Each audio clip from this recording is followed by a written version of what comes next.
Welcome, everyone. My name is Christine McWilliam, as I had mentioned briefly before. I do have a tech support today. Her name is Jennifer Sims. You can find her as Assant Cafe Tech Support. Please reach out if you're having any issues, sound, if you have any extra questions that you'd like to ask her. That is what she's there for.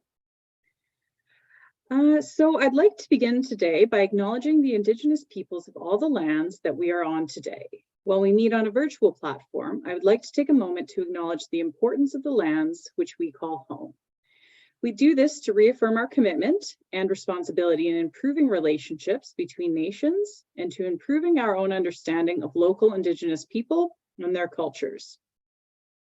From coast to coast to coast, we acknowledge the ancestral and unceded territory of all the Inuit, Métis, and First Nation people that call this land home and endeavored to move forward in a spirit of reconciliation and collaboration. So I'd just like to remind people, we are open. We have opened our doors back up. Some offices are still remotely parts of the week, but please reach out to your local office and recommend our services, or if you should need to connect with us for any reason. I am just going to do a quick, here's what we offer as our First Link program. So please, if you do or have not referred to us in the past, reach out to your local office if you want more information, or there will be a downloadable form towards the end of the presentation. Please keep an eye out for our future healthcare professional-based webinars. This is the first of our fall-winter. The next one is next month in December, so please, you can find the registration button on the Assant Cafe. I just want to remind people that we are recording and it will be available after for viewing. Please feel free today to use the chat section, or if you'd like to unmute yourself, please raise your hand or make some sort of indication that you would like to ask something over your microphone. I think we've all been on Zoom long enough now that we know to keep ourselves muted, especially while the presenter is presenting. There again, you also have the option to message myself or the tech support questions if you'd like to ask something anonymously or privately. And then just once again, we just do like to say this on the end at the society here. This is not medical advice, so please do not take it as such and do not pass it out as such. And the last bit of housekeeping that I'd just like to touch on is normally you would be receiving a survey through Zoom directly, but this time it will be coming directly from myself. And if you could please take the 5 minutes to fill it out, that would really help us. The results do help us develop and plan future webinars for healthcare professionals such as yourself, and we really want to be making sure that we're offering the right content. So now that I have done all the talking, I'm going to go ahead and introduce my, I'm going to also stop sharing. I'm going to introduce my presenter for the afternoon today. Josephine Agudo, goes by she and they, is a registered nurse with a specialty in geriatrics who works as an educator and resource clinician with the VCH Long-Term Care and Assisted Living Professional Practice Team. She is a PIECES champion and a certified GPA, Gentle Persuasive Approaches coach. Josephine is passionate about empowering and enabling the people who live and work in long-term care homes to be seen and heard. She advocates for safer spaces and for personhood promoting practices for the 2S LGBTQIA+ seniors, community, and people living with dementia and long-term care.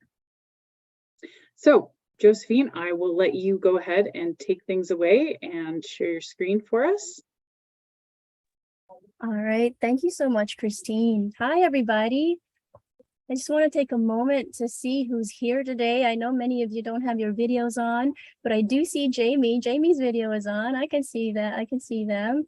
How are you? Give me a thumbs up if you're okay. Awesome. Okay. Okay, I'm just going to share my screen. Let's see. All right.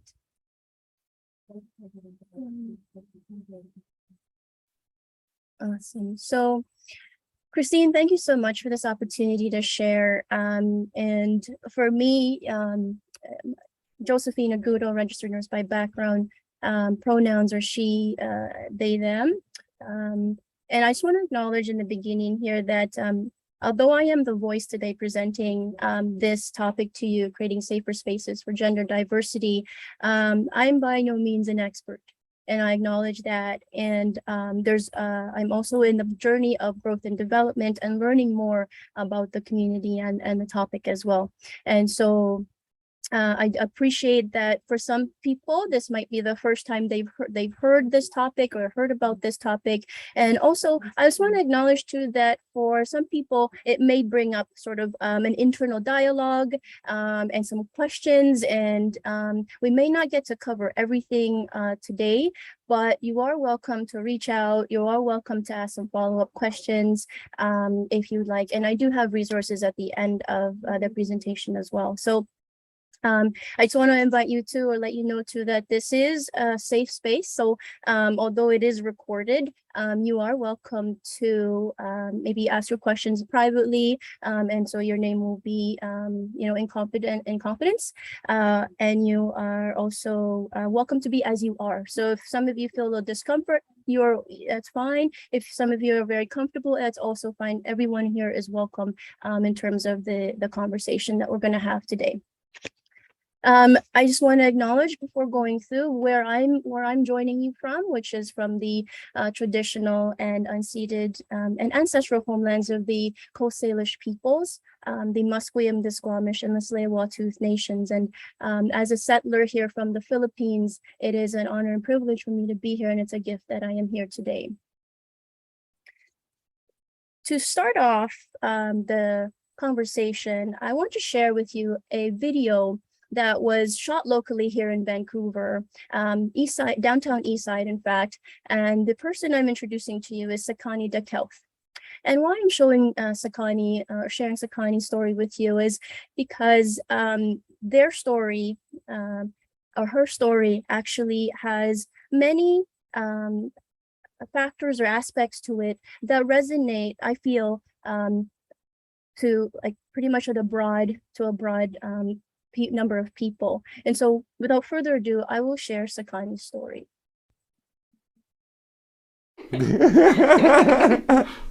Freeze frame.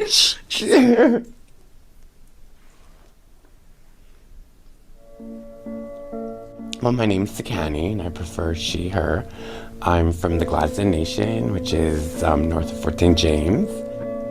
My first name is the same name as my mother's people, and they're called Sakani, and it basically means people of the stone.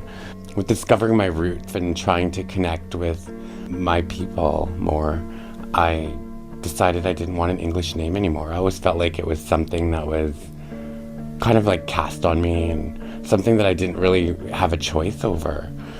I was told by other people when I was changing my name that, oh, I should pick something that people can pronounce, and they kept saying English names. And as an Indigenous person, I feel like our identities are erased all the time.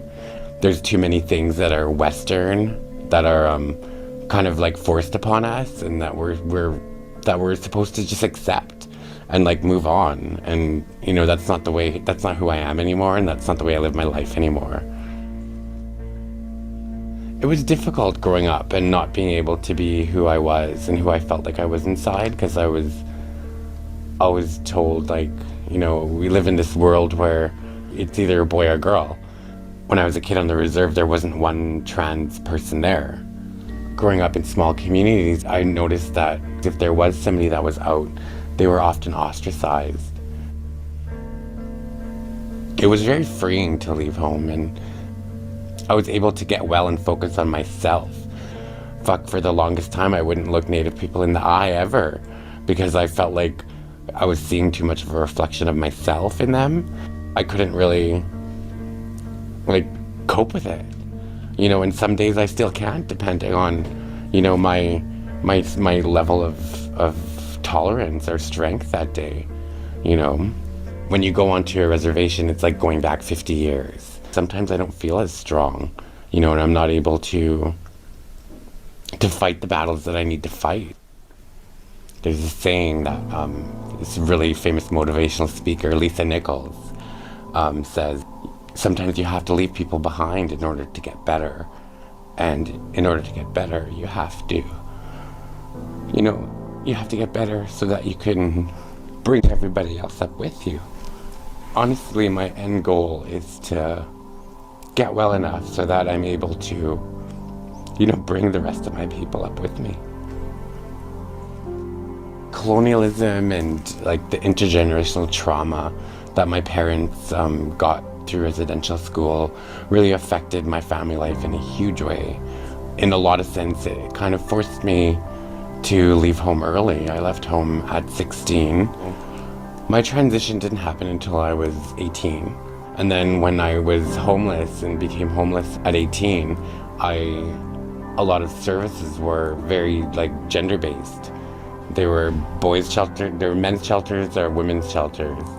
All these systems, especially the RCMP and even the healthcare system and judicial system, impact, Indigenous folks, women of color, people of color in general.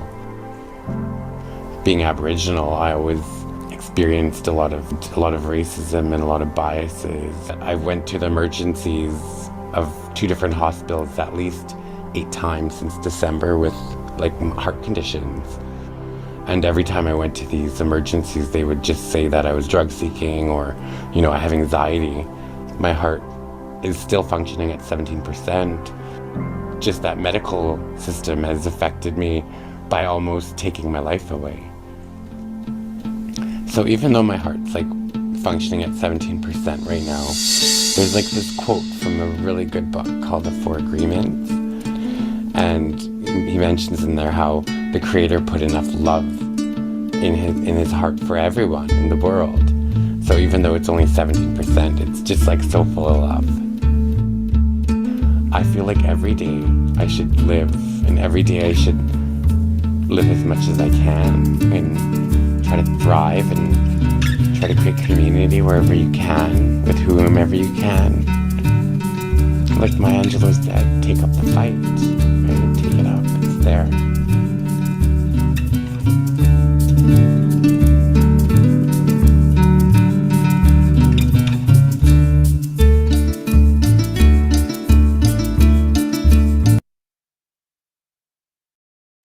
All right.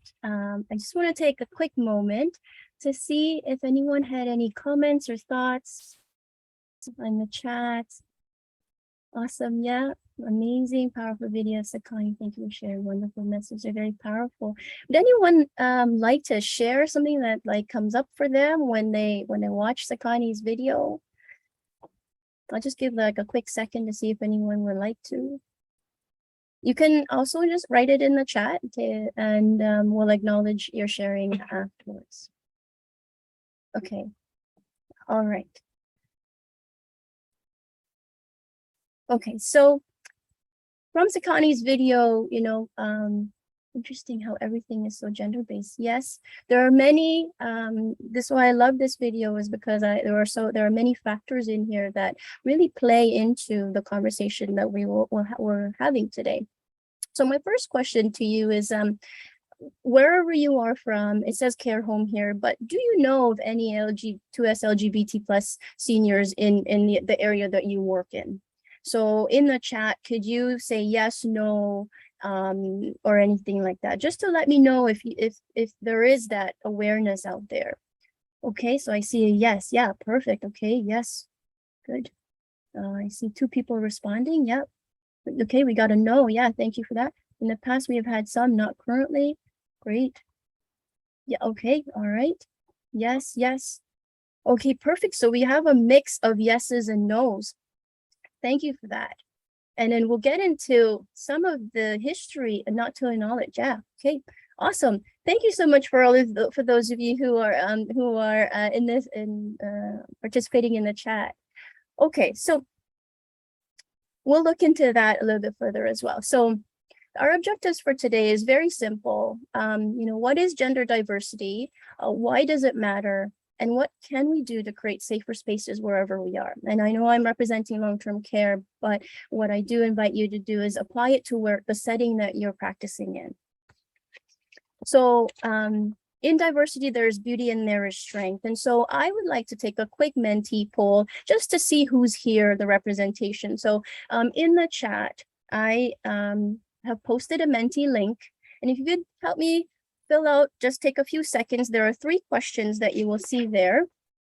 And it's a sort of, it's anonymous. And so I'll give you all about a minute and then I'll share the results on my screen.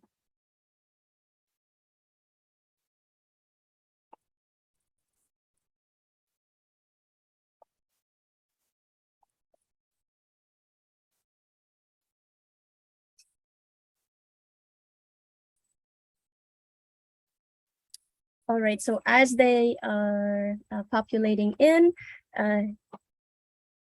so one of the questions is, what is your religious upbringing? All right, we have 48% Christian, 12% atheist, 24% Catholic, prefer not to say, yep. 3% Islam, Hindu, Judaism, and indigenous. Awesome. Okay. I myself identify as I was raised in a Catholic home and environment. And what is your ethnic background? So let's take a look. Who is represented here? So we have North American, we have South Asian, we've got African Canadian, 3%, we have 36% European, 6% indigenous, Southeast Asian, 8%. Awesome. Thank you for that. And I myself identify, or I'm Filipino by background, born in the Philippines and grew up in Canada, in Toronto. Okay, and let's see, which generational classification do you identify with? All right, so we've got 13% from the baby boomer generation. We've got 28% from Gen X. Yeah, 47% millennial generation. Okay, all right. And then we got more people coming in with the Gen Z, so 12%. And I myself actually, somehow I land in the millennial generation. So you know, we have all different kinds of listening about millennial generation out there. And so I'm just gonna set that aside and just and sort of you know, acknowledge the representation without any judgment or bias or assumptions. Okay, awesome. Well, thank you to everybody who participated in that.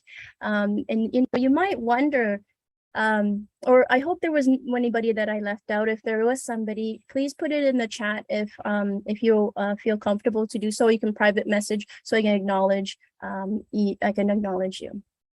All right. So you might wonder, why did we do that? Why is it important to go through go through those questions? Well, because you know, the generational classification they come from, the ethnic background, and also the religious upbringing really play a big role in this conversation. It's sort of like if you had glasses on, those would be the 3 pairs of glasses that would be in front of your vision or your perception when we have conversations about 2S LGBT plus gender diverse community. Okay, and so acknowledging that is super important, especially when we talk about diversity, equity, and inclusion. And so in this topic, the core principles I'll touch on really are diversity. Diversity, I'll talk when we cover equity and what that is, and it's super important to recognize that equity does not mean equality in the sense in which, you know, equality is the assumption that everyone benefits from the same supports, whereas equity, everyone gets the support that they need. So in this image that you see here, you see there's a reality of what people actually they get more than is needed, and others get less than needed. And then you have equality, in which everyone who's trying to watch the baseball game has the same support, but you see that the shorter, the smaller height person still cannot see the game, and the middle height person can with just the one box. And equity is the taller person doesn't require a box, but the person who is a lower height is given 2 boxes so that they can see.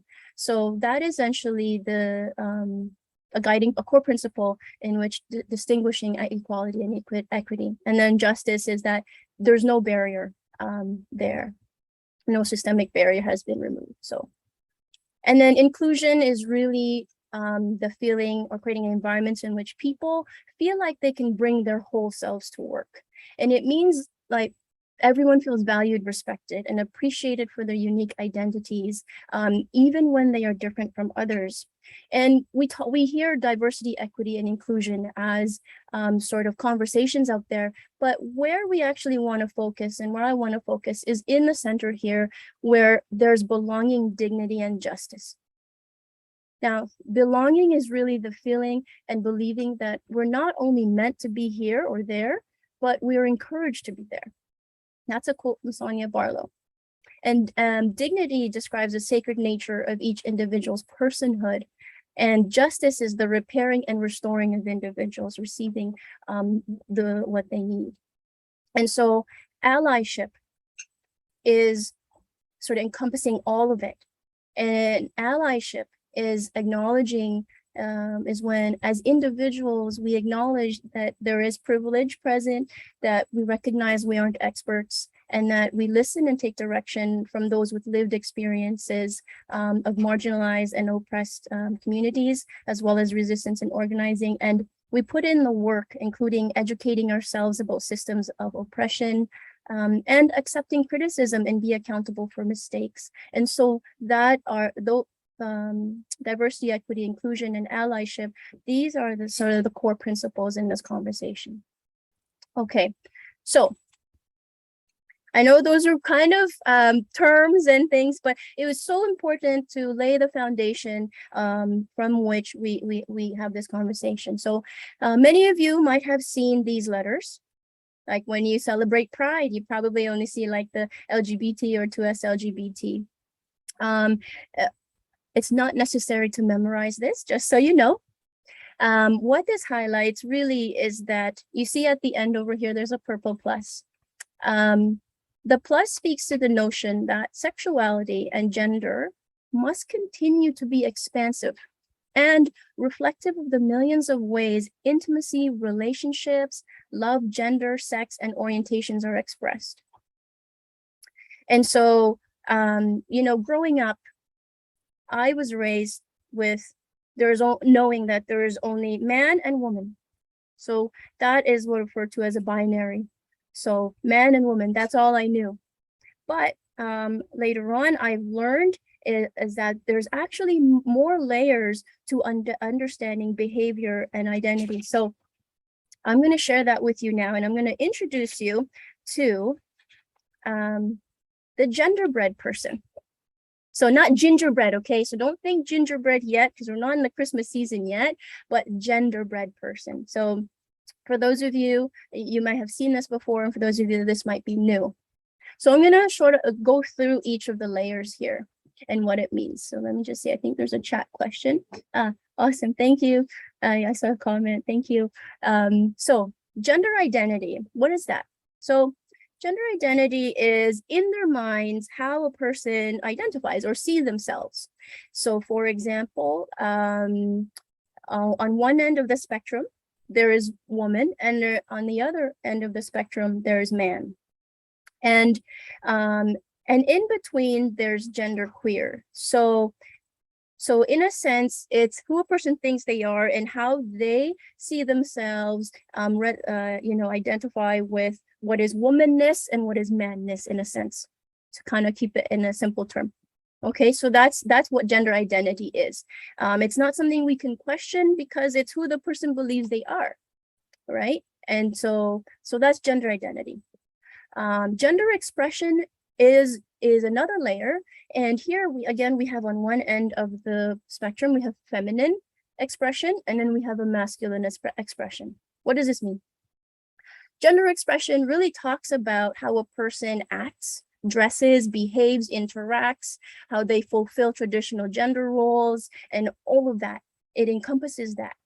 And so in between, so sort of in the spectrum here, there's an androgynous expression. And if we were doing this in person, I would actually show you that for myself, my gender expression is more on the androgynous sort of middle of the spectrum. And to explain it to most people, I say, do you remember when there was unisex clothing?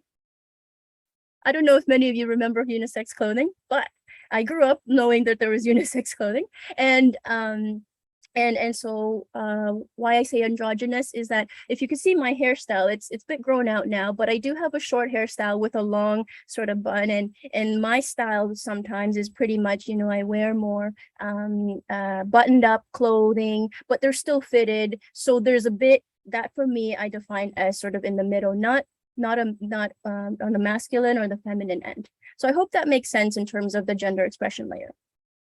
Okay. So that's the outward expression. The next layer is biological sex. So this really refers to the organs, the hormones, the chromosomes that a person is born with. So for example, there's on one spectrum, again, female, and then on the other end of the spectrum, male. And in between, there is intersex. And actually, I just want to acknowledge that last week, I believe it was Thursday, was Intersex National Day for Intersex Awareness. And so there is a portion of the population who are born with a combination of both in terms of chromosomes, or it could be, organs, right? So that would be this layer of the gender-red person. Biological sex. And with this comes the term assigned at birth, female assigned at birth, or male assigned at birth. So you might hear those terms being used to describe. Whereas before, we would have said it's a girl, it's a boy, you know? So the shift here in terms of this layer would be a female assigned at birth or male assigned at birth, okay? The last layer is sexual orientation. With this layer, there's actually two sublayers to this. But first I'll go through. So on one end of the spectrum, you have heterosexual. So this is like man loves woman, woman loves man, okay? And on the other end of the spectrum, you have homosexual. So you've got woman loves woman, man loves man. And in the middle of the spectrum, you've got bisexual. So you've got man loves woman and man, and then woman loves woman and man, okay? But I said there were two sublayers. The first sublayer is the emotional attraction or emotional piece. And then the other part is the romantic piece. So essentially there's like the physical one, and then there's the emotional part. So in the previous slide, the 3 A's that you see here, asexual and aromantic, so the 2 A's actually, asexual and aromantic. So there are individuals who identify as asexual and aromantic. Okay, so that's sort of describes the layers of the gender-bred person. And like I said, today I'm scratching the sort of just the first layer for you. If you want to look into this more, there's more resources, and so you can definitely dive a little bit deeper into it. So I hope that encompasses like a picture for you of the layers that, you know, describe a person's behavior and identity.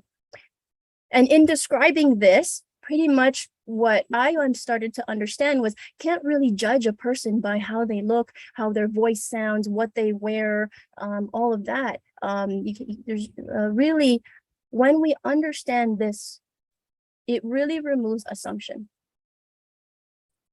Okay, so let me see here. I think, yeah, thank you. Thank you for that acknowledgement there.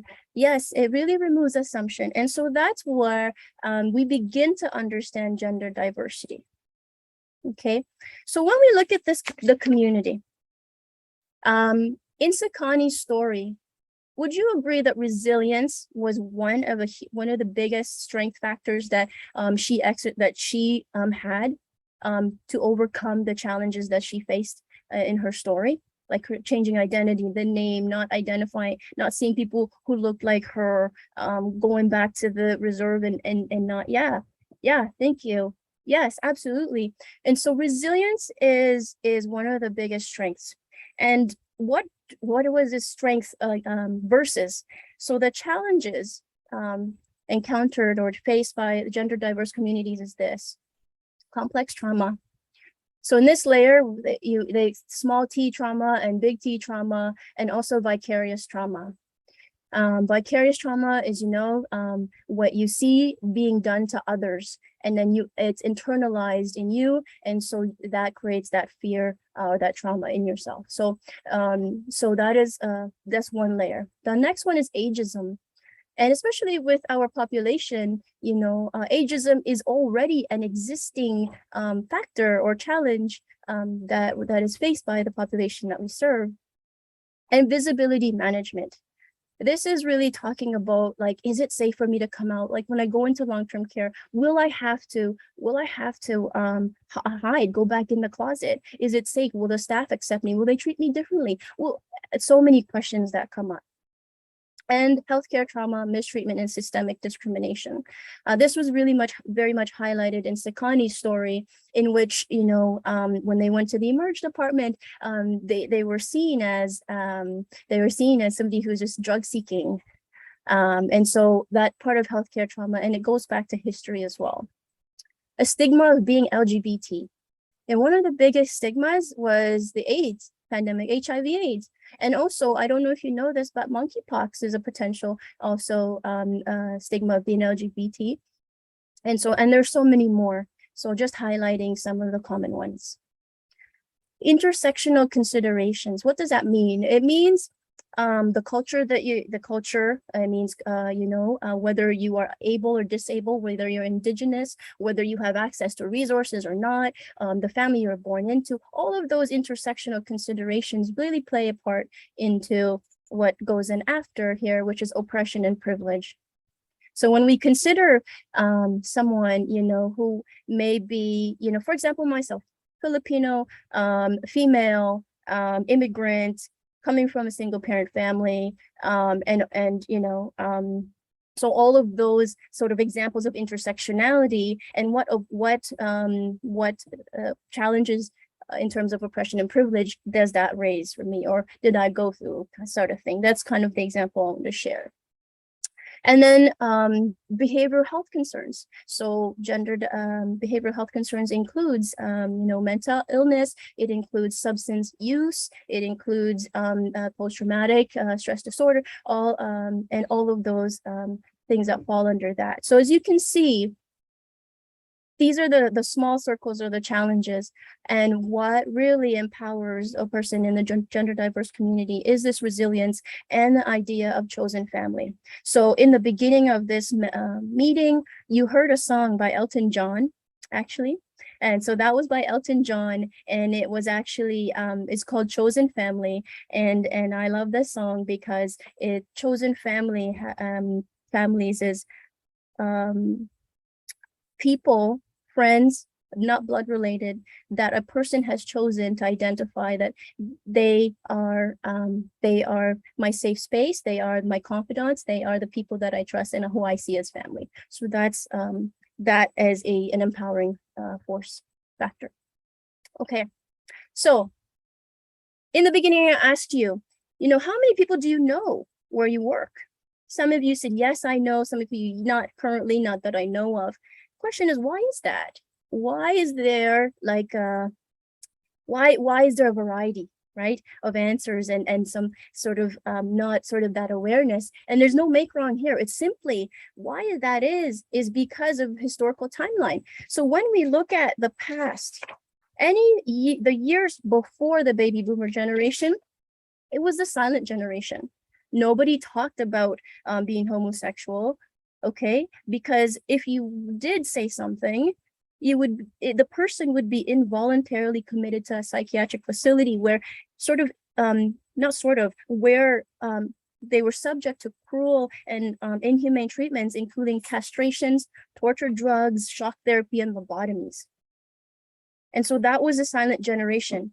And then, people start to have the courage to say something. So within the baby boomer generation, you now see messages like services denied to queers. Okay, and then you see the RCMP employing the fruit machine, which is supposed to take the gay away. Okay, and then there's the electroconvulsive therapy, and then there was a time with the AIDS and HIV where you see messages like AIDS isn't a disease, it's a cure. And so it wasn't until around 1969 during, the Stonewall riots, where in New York City, where there was a safe space, right? And there was a riot, and the police came, and this was a point in time where people said, enough is enough. We're going to stand for our rights because we're people too, and we want to be seen and heard. And so I want to thank that generation for that time, because what they created has now led us to where we are today, which we're able to celebrate World Pride. We're able to have a younger generation who has a higher awareness, has a higher sense of, that I can speak up, and that sort of a safer space now. Is it 100% safe now? No, the generation has its own challenges, and we've come a long way. And we have many places and many ways to go as well. And so by 2031, this is a statistic here in BC that 1 in 4, about 1.3 million people in BC. I'm sorry, but I didn't get the Alberta numbers or Northwest one, so apologies for that. But by 2031, 1 in 4 people will be over the age of 65. And it's estimated that 10% identify as 2S LGBTQ+. So that's about 1 in 10. So I don't know sort of where the organization you're working at, but if you take a look at a home that has 110 people living in it, at least 11 people would be part of this for the part of a gender or identify as part of a gender diverse community. And they can't say anything about it, or they might have fears to speak out. And so we see that. So when we look at the average range of older adult living in care home is approximately between 55 to 105 years old. They're born between 1916 and 1966, so part of baby boomer generation, part of silent generation. And then they turned 18 years old between 1934 to 1984. So that's Gen X and millennial generation, okay? And retirement age was around 1981 to 2031. So the question is, many of you might draw some inferences as to, oh, maybe I understand why there aren't so many people that I know of that are quote unquote out, quote unquote, is because they lived through these different generational histories here, where to come out, quote unquote, was a mental illness, was a criminal offense. They were immoral, perverted, a national security risk, and a threat to the family. Now, can you imagine a person who comes into or moves into care and has dementia and then has regression, where maybe they regress to an age where they were 18 years old, and then they had these feelings and they were unexpressed, what that would look like. So that's just something to kind of present us to like the population and perhaps the why behind we might not be as aware as we can be. So articles and literature written about it, so you can look these up as well. So Aging Out Community Report, Aging and Health Report, Improving the Lives of LGBT Older Adults, Stories from the Field, Gay and Gray, and there's so many others that are released out there. And here I want to share with you. It's a concern that I have. Oops. Here I want to share with you. This is a recent study. This is a voiceover of a Jewish gay man, age 60. And this was I want to acknowledge JQT Vancouver, the Jewish Museum and Archives of Vancouver, for this resource. So I'll play this for you.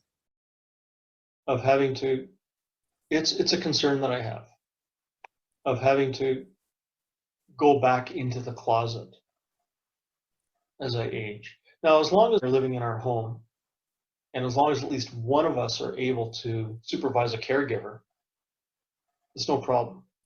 But if one or both of us are required to go into long-term care, I'd be really concerned, and I am really concerned that, who knows, what does that look like, right? Both as a Jewish person and as a gay person. So, so this is recent. This is within the last 2 years. The voice of this person, and so highlighting the fear that is out there in the community. And I know many of you may be working in community, so this is sort of what is already occurring out there for many individuals. So I hope that's not too gloomy, because now what can we do about it? You know, what can person-centered conversations look like so that we can create safer spaces? It'll never be 100% safe because everyone is different and unique, and we learn as we go. But how can we make it safer? So I have four scenarios here. So I'll play them for you, and then I'll stop them, and I'll ask for your feedback. So here we go. The following are reenactments of situations that may occur at your healthcare facility. For each scenario, there are two versions. The first will show a staff member handling a situation in an inappropriate and, well, unhelpful way. The second models mindful and respectful behavior. Here are some possible situations that you may encounter.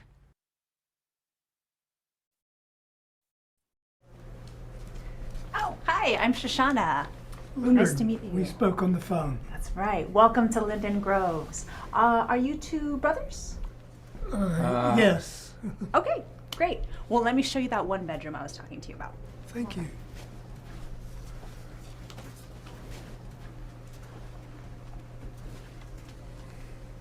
Let's try that again. Oh, hello. Welcome to Linden Groves. I'm Shoshana. Nice to meet you. We spoke on the phone. Of course. Hi. I'm Joe. Hey, I like your pen. Oh, thank you so much. We're together. That's wonderful. Hey, let me show you the one bedroom that we were talking about. Come on. Terrific. Thank you.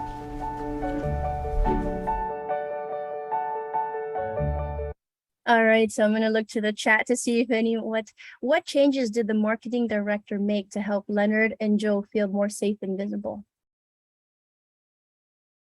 And you can also unmute if you feel safe too.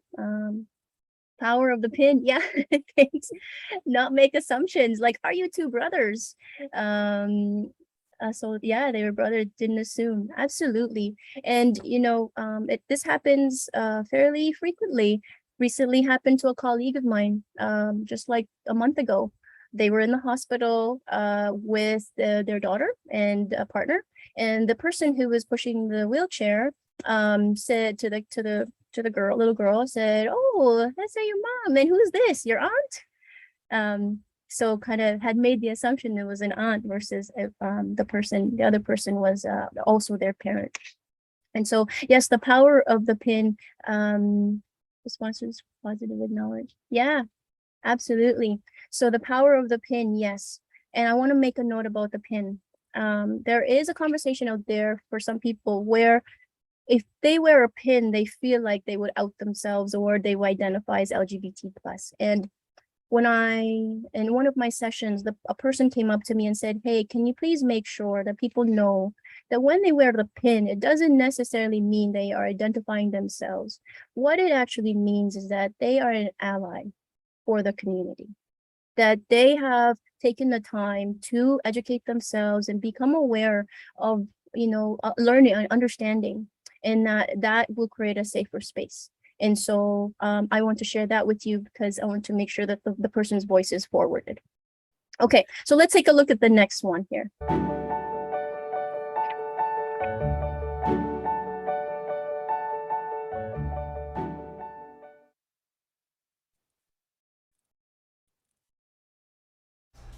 That was fun, wasn't it? A holiday party? Yeah. A lot of families this year. Did you see Marlene's grandkids? They were the cutest. Yeah, absolutely. Did you ever have a husband or any kids of your own? Carmen, did you ever? I didn't go that route. I'm just gonna get some of these dishes done. Let's try that again. That was fun, wasn't it? A holiday party? Yeah. Carmen, tell me about when you were younger. Did you have a partner? Actually, I did. I would love to see some photos, or if you have any. Okay. Let's She died about 4 years ago.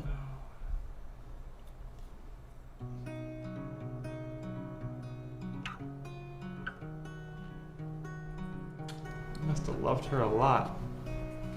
I did. I did.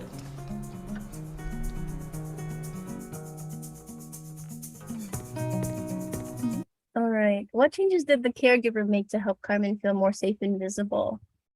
I did see here, Andrea, you asked if you could mention something. Please feel free to do so. You can, I think you have the ability to unmute yourself if you would like. Hello.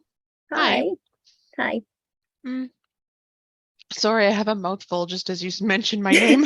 So, it's all Um, right. Go for it. My name's Andrea. I'm a registered social worker in geriatric psychiatry. Yeah. And I was just going to mention about the pin. Yes. And so I have a heart-shaped pride pin that I wear on my lanyard. Yep. And it was given to me as a gift, and I didn't really consider that it was, I guess I hadn't thought of, oh no, like, am I outing myself, that kind of thing. But I did want it to be a safe and sort of, I wanted to communicate safety to colleagues and to staff and to patients and their families. And I wasn't sure if it would, just because it's such a tiny little thing. But I have to say that the feedback is overwhelming on a daily basis, just from the pin. I get a lot of thank yous and a lot of appreciation and a lot of just really positive feedback just for having a little sort of 1-inch symbol on my person when I come to work.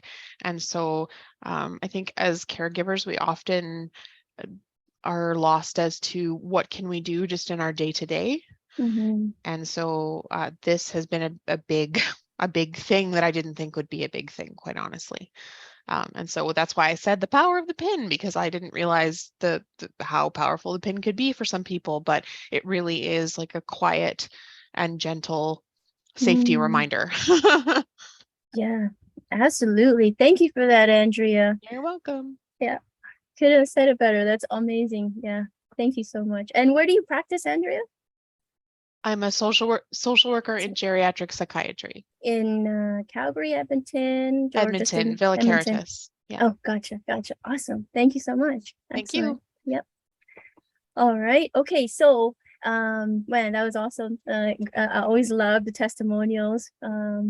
Okay. So what changes did the caregiver make to help Carmen feel more safe and visible? What are some of your responses? Like, showed compassion and was able to connect. Yes, absolutely. Also the use of the word. Did you have a husband?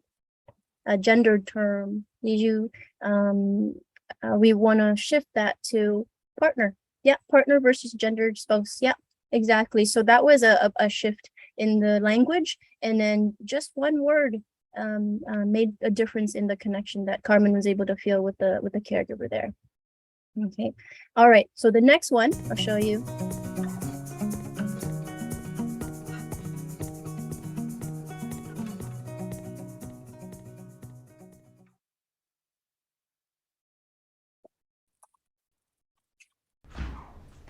Hello?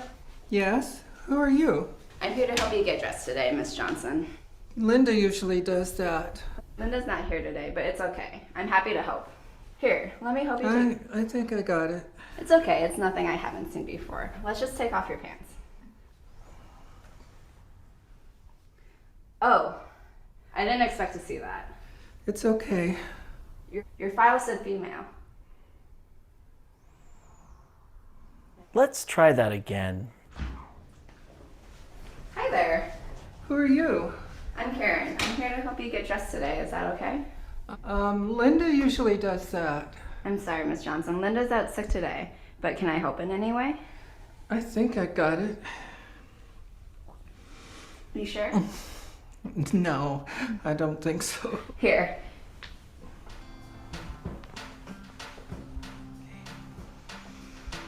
You're all set and looking great. Thank you. What changes did the nurse make to help Rose feel more safe and visible? What did you all see? Just a couple things in the chat. She introduced herself a second time. Yeah, absolutely. In the first one, she was like, "I'm here to help you get dressed." Oh, she's not here today. Yeah. Anyway, it's nothing haven't seen before. Oh, your file said female. Okay, yes, absolutely. Yeah. So a couple of things to highlight in there. Thank you all for those who participated. So a couple of things to highlight is in the documentation to be aware of or to include systems in our documentation where we can communicate that. So in the care plan, in the incoming intake forms or even discharge forms, is to have all of those be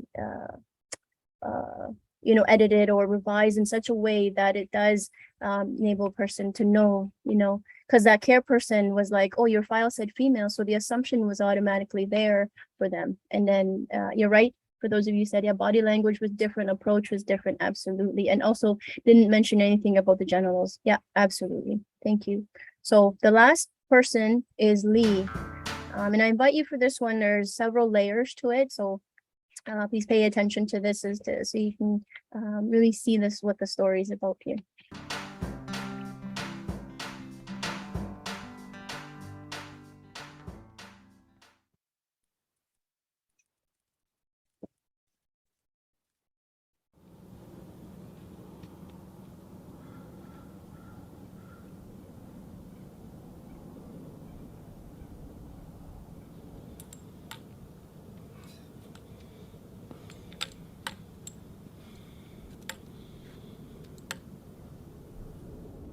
What are you trying to prove, freak?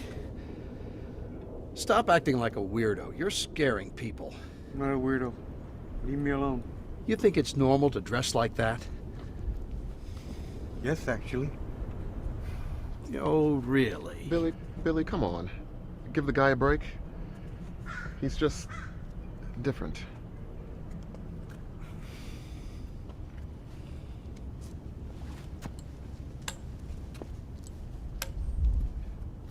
Let's try that again. What are you trying to prove, freak? Stop acting like a weirdo. You're scaring people. I'm not a weirdo. Leave me alone. You think it's normal to dress like that? Yes, actually. Oh, really? Billy, that's not cool. Lee is a human being just like anyone with feelings and deserves respect. Can you come with me for a minute?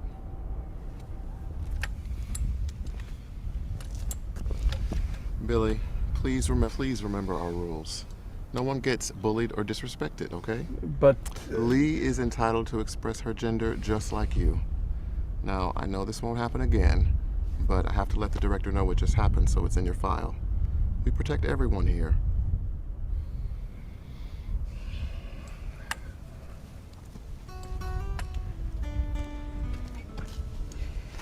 You okay? I'm okay. I'm so sorry that happened, Lee, but I'm going to let the director know, and please don't hesitate to talk with her yourself about this, or if it ever happens again. It's important to us that you feel safe here. Thank you for that.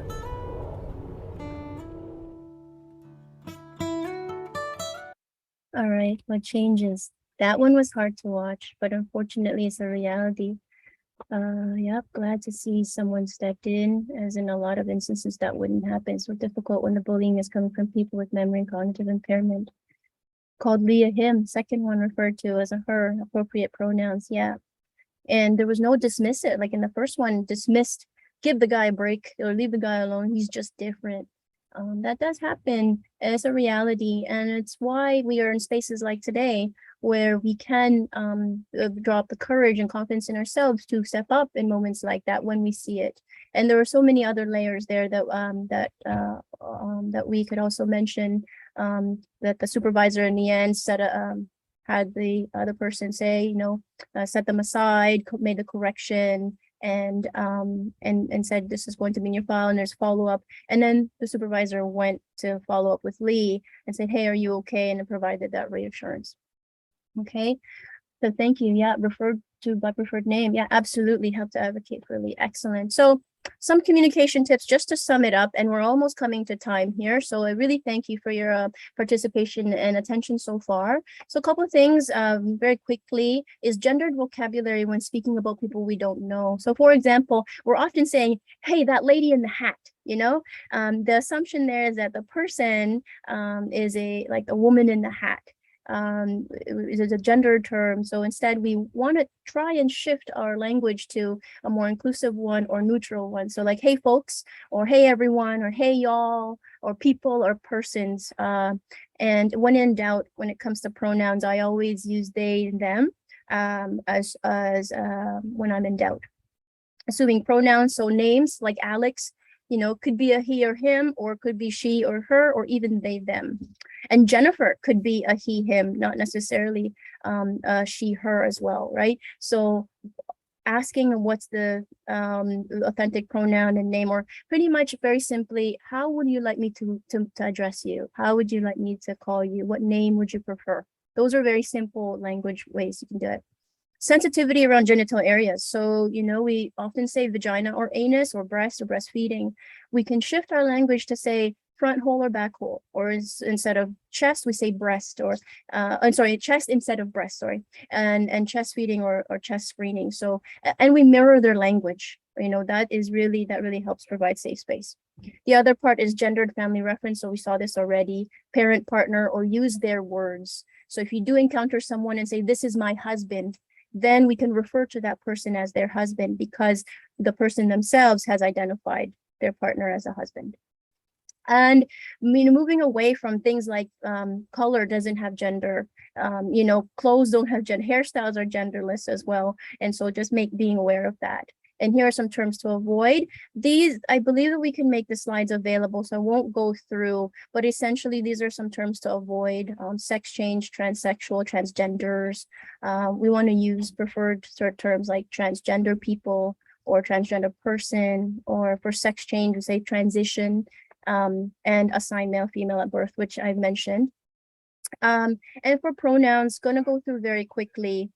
You know, very simple with pronouns. If you make a mistake, it's important to just briefly apologize briefly, sincerity, with sincerity, and make a correction, and then move on. So no, not important to really linger on the mistake. It's enough to genuinely apologize and make the correction. And if not in the moment, if you realize like, oh no, you realize like 10 minutes or however many hours later, you go back to the person and say, I'm sorry, I referred to you as this, and then it makes a big difference. Visibility management. So again, you'll see these slides, but one of the visibility, creating a safer environment is really washrooms, you know, creating an all gender washroom and all that. And you will see this. So resident Bill of Rights, I know we have British Columbia and Alberta and Northwest Territory will have your own. And I think I'm at time here. Right, Christine? So oh, sorry, Josephine. It is 2 p.m. now. I do see that we have retained 95% of your audience. I think that just speaks to the great content we've seen today. So maybe if you're okay taking 5 or 10 more minutes just to wrap up. And if people want to leave any questions they have, please feel free, as I said, to do in the chat, or either just raise your hand if you want to ask over your mic. Yes, thank you. I was actually going to request if I can have another 5 or 10 minutes, if that's okay with everyone, because this last bit is really about sharing like lived experience. So yes, I'm one Raise the Rainbow, and this work that I'm here today is because of this one person that I met in long-term care. I had one conversation. This person was sitting in the corner of the hallway, was crying, and I said, hey, what's wrong? And then the person said, you know, I was like, I was in the resident council and I feel like my friends are ostracizing or isolating me. I was like, why? And he was like, well, you know, I feel like I gotta go back in the closet and I can't be myself. And then it was like, and I was like, I was really taken by that, and we both cried. And I said, we're going to do something about it. So we brought it up to our leadership. We brought it up to higher leadership. And a year later, we had a ceremony, which first time in 16 years in this organization, we had a rainbow flag raising ceremony, and we involved the community. Another year later after that, the person is now the lead of the diversity committee, he created the t-shirt. They invited performers from outside from the community, and they had a larger showing. And so the sustainability and sort of the forward action of that one action made a difference. And so, and that's just not me, it can be anyone. And fast forward, another care home in Toronto actually opened a rainbow wing for LGBT residents. And this was just this year, they unveiled it. And here are some of their quotes. Seniors often are looked over during Pride celebrations. They should not have to go back in the closet. What makes us proud and emotional are the hugs and tears that flow from our residents and families saying simply, I belong and I'm accepted here. Thank you. Like, everyone needs a home where they are safe and loved. We have family members who may not feel comfortable coming into long-term care home because of their gender or their preference in life. And it's very important that we foster that and foster our staff who are the community, who are from the community. And we just can't slap a sticker on the door. We can't just do one education during the month of June for Pride. It's really a continuous thing. It's a feeling of culture when you come into that home, and safety. It's really constant reinforcement of welcoming. And here in Vancouver, some of our homes are now taking on this education, sharing it with their staff, and raising the knowledge, the level of awareness and knowledge, and also compassion in understanding. So some of our care homes here have, have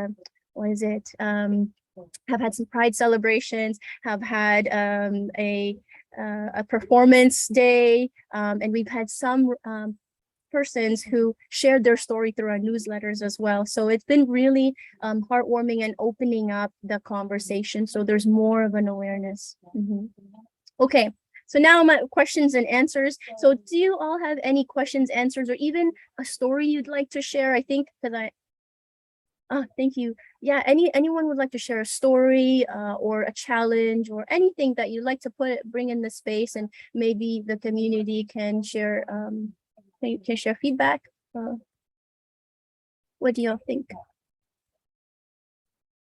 You know, some of the videos, like Lee and Rose, they can be a little disturbing and has left some people with that, like, that icky feeling, like, oh man, that actually happens. Yes, it does. And the silver lining is that you and me in this space, we're having conversation about it. So, Josephine, well, people maybe take a minute or two. Just give me a bit of feedback. These are some. Yes, absolutely. I'll scan through some of the resources while those questions are coming in.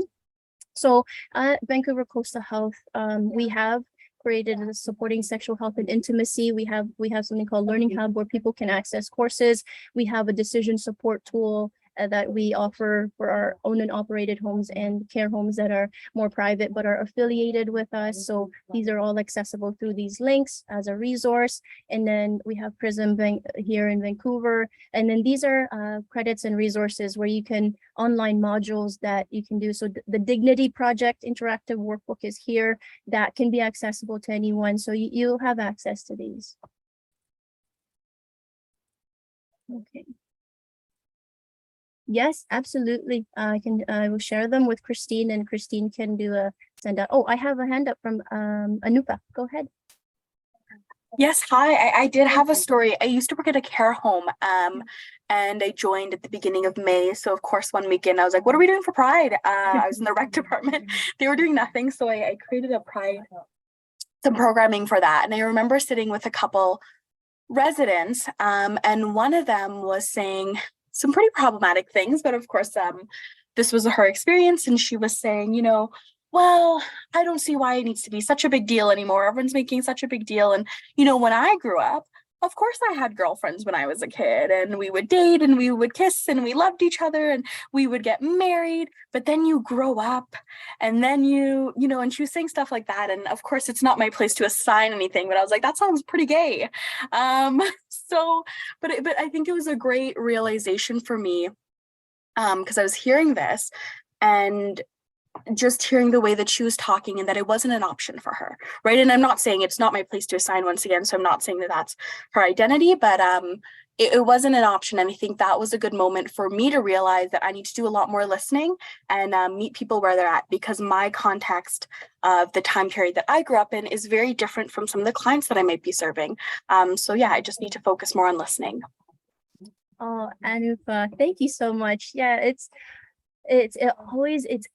communication is always in the listening and not so much in what we say or not say. It's always in the listening. So thank you for that. That's really awesome that you were that person to raise that and create an event for those people to be seen and heard. Absolutely.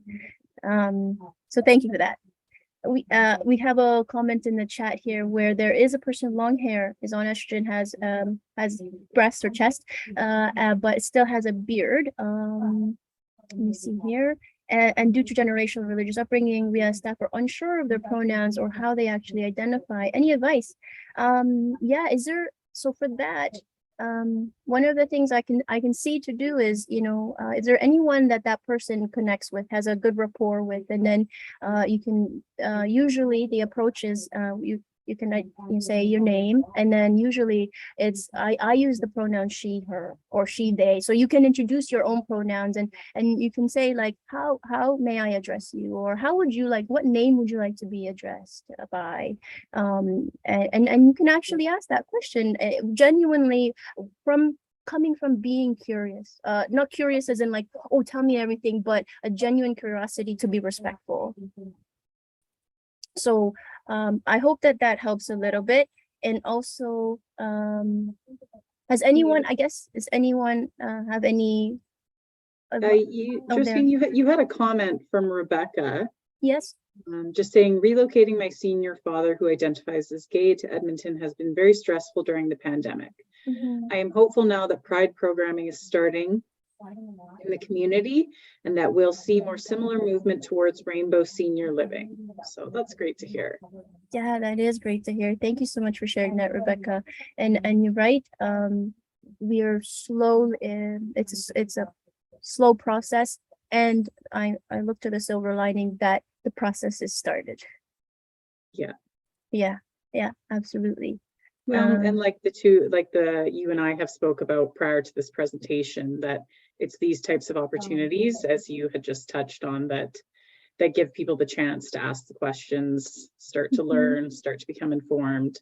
Yes. That exactly, good way to put it is the silver lining. Yeah, I also want to share too that for the generation, queer was a bad term. So it's only in the newer generation, folks, that that queer has been embraced as a word of strength and power. In the past, they've only known gay or lesbian. So in terms of keeping that in mind, in terms of language as well. So we can start to say, oh, how do you identify? What are your pronouns? Some of them might not be aware of that. So the pronouns piece is really, you might be looking at, you want to consider the age of the person and the generation they've grown up in. So like, I don't want to label this and like, please don't take my word for it, but maybe like the earlier younger people, so 40s, 50s and up, may be more aware of pronouns and the use of that. And we actually have a person living in care who is in their 60s and has embraced themselves as non-binary, and so they've changed their pronoun and have shared that with staff. Experience, yes. Yeah, Josephine, we had a presenter back in May who she chose to identify as queer, and there again, that was her choice. That was the way she wanted to express herself, and to each their own. Yes, absolutely, yes. And sorry, Josephine, if you don't, I'll just 110. address the comment quickly from Rebecca. Sure. Rebecca, if you're not already connected with Arlene, please feel free to reach out, and I can connect the two of you, just so that that conversation can go further.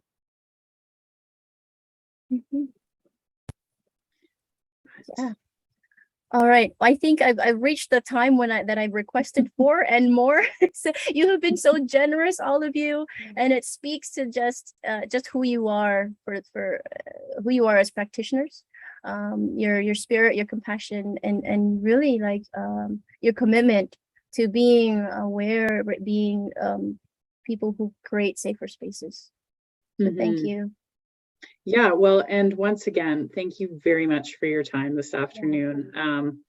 We had a great turnout for an afternoon presentation, and that's always such an honor to see that we are obviously offering a topic or content that people really are interested in and want to explore more, and as your title said, just create that more inclusive space. So thank you again for bringing your knowledge and your energy. And there again, please feel free, anyone, if there's questions after the fact, to reach out. The recording, as always, will be up by the end of day tomorrow with the resources attached, and Josephine, I will grab those from you. Yes. And otherwise, thank you again for your time this afternoon, and we will hopefully see the majority of you again next month in December. Take care. Awesome. All right. Bye, everybody.